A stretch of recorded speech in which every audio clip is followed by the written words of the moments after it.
നമ്മുടെ പഴയ മിനി മിൽഷ തിരിച്ചു വന്നിരിക്കുകയാണ്. ഒഫീഷ്യലി റിലീസായിരിക്കുകയാണ്. ആൻഡ്രോയിഡിൽ മാത്രമേ ഉള്ളൂ റിലീസ്. അതേ സമയം നമ്മുടെ പഴയ മിനി മിൽഷയ്ക്ക് എന്ത് പറ്റിയെന്നും കൂടെ ഞാൻ പറയാം. പഴയ മിനി മിൽഷ 2018 ആയപ്പോഴത്തേക്ക് മിനി ക്ലിപ്പ് എന്ന് പറയുന്ന കമ്പനി ഏറ്റെടുക്കുകയും അവർ ഫുള്ള് വേർഷനാണെങ്കിൽ അപ്ഗ്രേഡ് ചെയ്തു. അതായത് ഇൻ്റർഫേസും കാര്യങ്ങളെല്ലാം മാറ്റി. അതായത് നമുക്ക് ലെവലപ്പ് ആകുന്നതനുസരിച്ച് ഗൺസിൻ്റെ അൺലോക്കും മാപ്പിൻ്റെ അൺലോക്കും അങ്ങനത്തെ രീതിയൊക്കെ ആക്കി. മാക്സിമം പ്ലേയേഴ്സ് 6 പേരൊക്കെ ആക്കി. അതായത് ടീം മാച്ച് കളിക്കുകയാണെങ്കിൽ 3 vs 3 ആക്കി, അല്ലെങ്കിൽ 6 പ്ലേയേഴ്സിന് ഒരുമിച്ച് കളിക്കാവുന്ന രീതിയിലാക്കി. കുറേ അപ്ഡേറ്റ് കൊണ്ടൊന്ന് മൊത്തം നശിപ്പിച്ചു സത്യം പറഞ്ഞാൽ. പഴയ വൈബ് പോയി. അതായത് ഡ്യുവൽ എടുക്കാൻ പറ്റില്ല, അങ്ങനത്തെ സംഭവങ്ങളൊക്കെ ലെവലപ്പ് ആക്കിയാലേ എടുക്കത്തുള്ളൂ എന്നുള്ള രീതിയിലൊക്കെ കൊണ്ടുവന്നപ്പം പ്ലേയേഴ്സ് കുറഞ്ഞു. മിനി ക്ലിപ്പ് ഏറ്റെടുത്താണ് ഭയങ്കര ദുരന്തമായി പോയത്. അതിപ്പോഴും കളിക്കുന്നവരുണ്ട് കേട്ടോ. ഇപ്പം പഴയ മിനി മിൽഷ തിരിച്ചു വന്നേക്കാണ്. ഇച്ചിരി പേരുമാറ്റമുണ്ട്. സെയിം സാധനം കേട്ടോ. ഇവർ കുറച്ച് ഇത് അപ്ഗ്രേഡ് ചെയ്തിട്ടുണ്ട്. പക്ഷെ പഴയ സെയിം സാധനമാണ്. മിനി മിൽഷ ക്ലാസിക് എന്നാണ് അതിൻ്റെ പേര്. ജസ്റ്റ് ഒന്ന് ഓപ്പൺ ചെയ്ത് കാണിച്ചു തരാം. ഞാൻ ഓൾറെഡി ഓപ്പൺ ആക്കി വെച്ചായിരുന്നു, അതുകൊണ്ടാണ് പെട്ടെന്ന് ലോഡായി വന്നത്. അതായത് ഇതിൽ ലോഗിൻ എന്ന് പറയുന്ന ഒരു സ്വിച്ച് വരുന്നുണ്ട്. വെൽക്കം ജോൺസൺ ബൈയുടെ അവിടെ ലോഗിൻ എന്ന് പറയുന്നൊരു ഇത് വരുന്നുണ്ട്. അവിടെ നമുക്ക് ലോഗിൻ ചെയ്യാൻ പറ്റും ജിമെയിൽ ID വെച്ച്. എനിക്ക് തോന്നുന്നു പഴയ അക്കൗണ്ട് ചിലപ്പം തിരിച്ച് കിട്ടുമായിരിക്കും, ഓർമ്മയുള്ളവർക്ക്. എനിക്ക് വലിയ പിടുത്തമില്ല അതിനെപ്പറ്റി. അപ്പോൾ ഇത് ഒഫീഷ്യലി വന്നിരിക്കുകയാണ്. ആദ്യമായിട്ട് മിനി മിൽഷ ഇറങ്ങിയ സമയത്ത് എന്ന് പറഞ്ഞാൽ iOS-ലായിരുന്നു ആദ്യം വന്നത്. അത് കഴിഞ്ഞ് 4 വർഷം കഴിഞ്ഞും കണ്ടാണ് ആൻഡ്രോയിഡിൽ വരുന്നത്. ഇപ്പോഴെന്ന് പറഞ്ഞാൽ ഇത് iOS-ഉം പോട്ടെ ആൻഡ്രോയിഡിൽ മാത്രമേ വന്നിട്ടുള്ളൂ. ഇനി ഫ്യൂച്ചറിൽ വരായിരിക്കും. 1 മില്യൺ പ്ലസ് ഡൗൺലോഡിങ്സും ഉണ്ട്. ഇതിൻ്റെ കുറച്ച് ഫീച്ചേഴ്സ് കാര്യങ്ങളൊക്കെ പറയാം ഞാൻ. ഇതിപ്പോൾ നമുക്ക് പ്രീസെറ്റ് ചെയ്ത് വെക്കാൻ പറ്റും ഗണ്ണ് ഏത് വേണമെന്നുള്ള രീതിയിൽ. അതിനനുസരിച്ച് പല ഓപ്ഷനുണ്ട്. ഇവിടെ ഇപ്പം പുതിയതായിട്ടൊരു ഗണ്ണിൻ്റെ അത് വന്നിട്ടുണ്ട്. ഇതാണ് പുതിയതായിട്ട് വന്നേക്കുന്ന ഒരു റൈഫിലാണത്. പഴയ ഗൺസൊക്കെ തന്നെ ഉള്ളൂ. പുതിയ വന്ന ഒരു ഗണ്ണാണിത്, റൈഫിൾ എന്ന് പറയുന്നത്. ഇത് ഞാൻ എനിക്ക് വേണ്ടിയ രീതിയിൽ ഓർഗനൈസ് ചെയ്ത് വെച്ചേക്കുവാണ്. പിന്നെ അവതാറുണ്ട്. ഇതിൻ്റെ അകത്ത് ടോക്കൺ എന്ന് പറയുന്നൊരു സെറ്റപ്പാണ്. അപ്പോൾ ഞാനിത് 3 എണ്ണം ഓൾറെഡി സെറ്റ് ചെയ്ത് വെച്ചിട്ടുണ്ട്. അവതാറ് വാങ്ങുന്നതൊക്കെയെന്ന് പിന്നെ ഞാൻ പറഞ്ഞുതരാം എങ്ങനെയാണെന്ന്. പിന്നെ ഫ്രണ്ട്സിൻ്റെ പരിപാടിയുണ്ട്. ഫ്രണ്ട് അപ്രൂവ് ചെയ്യുന്ന പരിപാടി, അങ്ങനത്തെ കുറച്ച് പരിപാടികളുണ്ട്. ഇപ്പം ഞാൻ കുറച്ച് ഫ്രണ്ടാക്കി വെച്ചേക്കുന്നവരൊക്കെയാണ് ഇതിൻ്റെ അത്. പിന്നെ ഒരിട്ട മെസ്സേജ് കാര്യങ്ങളൊക്കെ നമുക്ക് കാണാം. ഒന്ന് ലോഡാകട്ടെ. ഇതൊക്കെയാണ്. പിന്നെ പറയാനുള്ളതെന്ന് വെച്ചാൽ ഇവർ കുറേ അപ്ഡേറ്റ് കൊണ്ടുവന്നു. അതായത്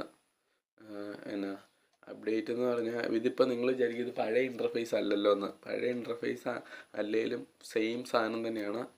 കൂടുതൽ ഓപ്ഷൻസ് കാര്യങ്ങളൊക്കെ കൊണ്ടുവന്നു ഇവർ. ഇത് ഓപ്ഷൻസൊക്കെ നമുക്ക് പിന്നെ ഒരു വീഡിയോയ്ക്കകത്ത് പരിചയപ്പെടാം. ഇതിൽ മെയിനായിട്ട് കുറേ സംഭവങ്ങളുണ്ടായിരുന്നു. ഇവിടെ നമുക്ക് ഡ്രസ്സ് മാറുന്ന എങ്ങനെയാണെന്നൊക്കെ മറന്നുപോയി. ജസ്റ്റ് ഒന്ന് നോക്കിയിട്ട് പറയാം. ഇത് നമ്മൾ സ്കോറൊക്കെ കാണിക്കുന്നതാണ്. സ്റ്റാറ്റ്സിലാണ് ഇത്ര ടോക്കൺ ഉണ്ടെന്ന് കാണിക്കുന്നത്. ടോക്കൺ എങ്ങനെയാണെന്ന് എടുക്കണമെന്നൊക്കെ ഞാൻ അടുത്ത വീഡിയോയിൽ ചെയ്യാം. ഇതിൽ കസ്റ്റമൈസിൻ്റെ അകത്ത് നമുക്ക് ഇപ്പം പുതിയ കുറേ സാധനങ്ങൾ അത് വന്നിട്ടുണ്ട്. ഇതൊക്കെ പഴയതൊക്കെയാണ്. പുതിയ വന്നേക്കുന്ന സാധനങ്ങൾ ഞാൻ കാണിച്ചു തരാം. ഹെയറൊക്കെയാണ് പുതിയ വന്നത്. അനിമി ഹെയർസൊക്കെയാണ് വന്നേക്കുന്നത്. മറ്റേ എനിക്ക് വലിയ പിടുത്തമില്ല. ഈ ഇച്ചിരി വെറൈറ്റി ഹെയർസൊക്കെ വന്നിട്ടുണ്ട് എൻ്റെ അകത്ത്. കുറച്ച് വെറൈറ്റി ഹെയർസും കാര്യങ്ങളൊക്കെ വന്നിട്ടുണ്ട്. പിന്നെ കുറച്ച് പബ്ജിയിലെ ഹെൽമെറ്റ് എന്തോ വന്നിട്ടുണ്ടായിരുന്നു. ഒരു കളഞ്ഞോന്നറിയത്തില്ല. കുറച്ച് സംഭവങ്ങൾ അങ്ങനെ പുതിയതായിട്ടുള്ള സാധനങ്ങളൊക്കെ വന്നിട്ടുണ്ടായിരുന്നു.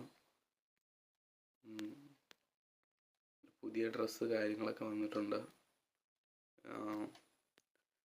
പുതിയ എല്ലാം ഫ്രീ ആട്ടോ. അത് വലിയൊരു കാര്യം എന്ന് പറഞ്ഞാൽ എല്ലാ സാധനവും ഫ്രീ ആണ്. പിന്നെ നമുക്കുള്ള ഓപ്ഷനുകളും കാര്യങ്ങളും പറയാൻ നമ്മുടെ പഴയ ലാൻഡ് വൈഫൈ ഇതാ സെയിം ഇൻ്റർഫേസ് ആണ് ഗൈസ്. ഇതൊക്കെ എൻ്റെ മോനെ, ഇതൊക്കെ ഓർക്കണുണ്ടോ? ഹോസ്റ്റ് അടിക്കുക. പണ്ട് ബ്ലൂടൂത്ത് വെച്ചും കളിക്കായിരുന്നു. ഇത് വെച്ചും കളിക്കരുത്. നമ്മളിപ്പം ഹോസ്റ്റ് അടിച്ച് ഹോട്ട്സ്പോട്ടൂടെ ഓണാക്കുക, മറ്റാളുടെ ഫോൺ നമ്മുടെ ഹോട്ട്സ്പോട്ടുമായിട്ട് കണക്ട് ചെയ്യുക. ഇതിൽ ഞാൻ കുറച്ച് സംഭവം കാണിച്ചു തരാം. ഇതിൽ കുറേ മാപ്പുണ്ട്. പുതിയതായിട്ട് ഒരു 4 മാപ്പ് ഇൻട്രൊഡ്യൂസ് ചെയ്തിട്ടുണ്ട്. 1 2 3 4 ഇതൊക്കെയാണ് പുതിയതായിട്ട്. പിന്നെ 12 പേർക്ക് മാക്സിമം കളിക്കാം. പക്ഷേ എല്ലാ ഹോട്ട്സ്പോട്ടിനും 10 പേർക്കേ മാക്സിമം കണക്റ്റ് ആക്കാൻ പറ്റുള്ളൂ. അപ്പോൾ 5 vs 5 കളിക്കാം, അല്ലെങ്കിൽ 10 പേരായിട്ട് റാൻഡം കളിക്കാം.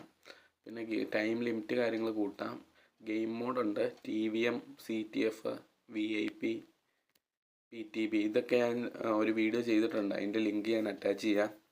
പിന്നെ സ്പെൻഡ് ലിമിറ്റ് എന്ന് പറയുന്ന സാധനമുണ്ട്. അത് നമുക്ക് ഇഷ്ടമുള്ള അത്രയും കൂട്ടി വെക്കാം. സ്പെൻഡ് ലിമിറ്റ് എന്തിനാണ് കൂട്ടുന്നതെന്നൊക്കെ ഞാൻ പറഞ്ഞുതരാം. പിന്നെ മാപ്പ് ഡ്രോപ്പ്, അതായത് എത്ര സെക്കൻഡ് കഴിയുമ്പം ഡ്രോപ്പ് വീഴണം എന്നുള്ള ഇത് വേണ്ടെങ്കിൽ, അതായത് ഡ്രോപ്പ് വേണ്ട, അപ്പോൾ അങ്ങനെയാണെങ്കിൽ നമുക്കൊരു ഗണ്ണ് സ്പോൺ ആകത്തില്ല. നമ്മുടെ കയ്യിൽ തുടക്കം കിട്ടുമ്പോൾ മാത്രമേ ഗണ്ണ് സ്പോൺ ആകത്തുള്ളൂ. പിന്നെ ഗ്രാവിറ്റിയുടെ സാധനവും ബൂസ്റ്റിൻ്റെ ആക്യുറസിയും കാര്യങ്ങളെല്ലാം. പിന്നെ ഇവിടെ അഡീഷണൽ സെറ്റിങ്സ്, ഇതെല്ലാം ഓണാക്കാം. ഇതെല്ലാവർക്കും തന്നെ ഈ ഫീച്ചേഴ്സ് കിട്ടുന്നതാണ്. അതായത് എക്സ്ട്രാ 6 ബുള്ളറ്റ്, അതായത് 6 ബുള്ളറ്റ് മാക്സിമം ഹോൾഡ് ചെയ്യുക, ലേസർ, അങ്ങനത്തെ കാര്യങ്ങളൊക്കെ. പിന്നെ ഡിഫാൾട്ടായിട്ട് വേണം ഗണ്ണ് സെറ്റ് ചെയ്യാം. ഞാൻ മുമ്പ് സെറ്റ് ചെയ്തതിൻ്റെ അത് അതാണ്. നമ്മൾ ഈ ഗണ്ണ് സെറ്റ് ചെയ്യുന്നതിൻ്റെ അത് ഇവിടെ ടോട്ടൽ കോസ്റ്റ് 50 എന്ന് പറഞ്ഞുണ്ടോ. അതിൻ്റെ അർത്ഥം എന്ന് വെച്ചാൽ നമ്മൾ ഈ സ്പെൻഡ് ഇടുകയെന്ന് വെച്ചോ, നമ്മൾ ഈ സ്പെൻഡ് ഒരു 1500 ഇട്ടു നമ്മൾ. എന്നിട്ട് അങ്ങനെയാണെങ്കിൽ നമ്മൾ ഈ ഡിഫാൾട്ട് സെറ്റ് ചെയ്ത് 1500 താഴെയുള്ള ഏത് ഗണ്ണ് വേണമെങ്കിലും എനിക്ക് സെലക്ട് ചെയ്യാം. അതായത് ഒന്നെങ്കിൽ ഈ സെറ്റ് സെലക്ട് ചെയ്യാം, അല്ലെങ്കിൽ 1200 സെറ്റ് ചെയ്യുക. ഇതിലേതെങ്കിലും സെറ്റ് ചെയ്യുക. അതിനനുസരിച്ച് സെറ്റ് ചെയ്യുന്നതനുസരിച്ച് കോസ്റ്റ് തീരുമ്പം പിന്നെ നമുക്ക് ആ ഗൺസ് കിട്ടത്തില്ല. അതാണ്. അല്ലാണ്ട് തന്നെ നമുക്ക് ഡിഫാൾട്ടായിട്ട് ഇഷ്ടമുള്ള ഗണ്ണ് സെറ്റ് ചെയ്യാം. അങ്ങനെ കുറേ ഫീച്ചേഴ്സ് ഉണ്ട്. പിന്നെ ഉള്ളതെന്ന് പറഞ്ഞാൽ റാങ്ക്ഡ് എന്ന് പറയുന്ന സാധനം കളിക്കുമ്പോഴാണ് നമുക്ക് ടോക്കൺ കിട്ടുന്നത്. അതായത് റാൻഡമായിട്ടുള്ള ആൾക്കാരുമായിട്ട് കളിക്കുമ്പോൾ അതിൽ ആൾക്കാരുണ്ട് ഇപ്പം തന്നെ കളിക്കാൻ. ഞാനിപ്പോൾ തൽക്കാലം കളിക്കുന്നില്ല. പിന്നെ ഉള്ളതാണ് ക്രിയേറ്റഡ് റാങ്ക്ഡ്. അതിന് നമ്മൾ കണ്ടോ പുതിയ അപ്ഡേറ്റ് കണ്ടോ, സൈഡിലെ പിങ് കൂടുതലുള്ള ഏതാണ് അവിടെ വെച്ച്. അതായത് ക്രിയേറ്റ് റാങ്ക്ഡ് എന്ന് പറഞ്ഞാൽ നമ്മൾ 20 ടോക്കൺ കൊടുത്ത് കളിക്കുന്ന ഒരു കളിയാണ്. അതിനോട് ഞാൻ വലിയ യോജിക്കുന്നില്ല. അതിനെപ്പറ്റിയൊക്കെ കൂടുതൽ വീഡിയോ രണ്ടാമത് വേണമെങ്കിൽ ഇടാം. പ്ലേ സോഷ്യലിനകത്താണ് നമ്മൾ നെറ്റ് വെച്ച് കളിക്കുന്ന പരിപാടി. അതിലിപ്പോൾ ഇത്രയും സർവേസ് ഉണ്ട്. ഇതിൽ നമുക്ക് ഇഷ്ടമുള്ള ഒരു സർവർ എടുക്കുക. സർവർ എടുക്കുമ്പം പഴയ പോലെ തന്നെ ഇതിൽ റൂമുണ്ട്. ഇപ്പോൾ ഒരു റൂമുണ്ട്, ചുമ്മാ ഒന്ന് ജോയിൻ ചെയ്ത് കാണിച്ചു തരാൻ. ആ റൂം എന്തോ കാണിച്ച് ക്ലോസ് ആയിപ്പോയി. പഴയ പോലെ കളിക്കാൻ പറ്റും. ഇത് ലോക്ക്ഡ് റൂമാണ്. ഞാൻ ഇവിടെ എങ്ങനെ റൂം എടുത്തതെന്ന് ഞാൻ കാണിച്ചു തരാം. നമ്മളൊരു റൂം നെയിം എന്തെങ്കിലും കൊടുത്തു, വേണം പാസ്വേഡ് വേണം. അതായത് വേറെ ആരും കയറില്ലെന്നുണ്ടെങ്കിൽ നമുക്ക് ഈ ലോക്കെ പിടിച്ച് ഒരു പാസ്വേഡ് കൊടുക്കാം. അങ്ങനെയാണെങ്കിൽ പാസ്വേഡ് അടിക്കുന്ന ആൾക്ക് മാത്രമേ കയറാൻ പറ്റത്തുള്ളൂ. അതെ, ഇതിലും അതുപോലെ തന്നെ സെയിം ഓപ്ഷൻസൊക്കെയാണ് വരുന്നത്. കൂടുതൽ ഇൻട്രസ്റ്റിംഗ് എന്താണെന്ന് വെച്ചാൽ ഇതിൽ എപ്പോഴും അപ്ഡേറ്റും കാര്യങ്ങളെല്ലാം വരുന്നുണ്ട്. പിന്നെ കുറേ കാര്യങ്ങളുണ്ട്. കൂടുതൽ കാര്യങ്ങൾ അറിയണമെങ്കിൽ നിങ്ങൾ കമൻറ്റ് ചെയ്യുക.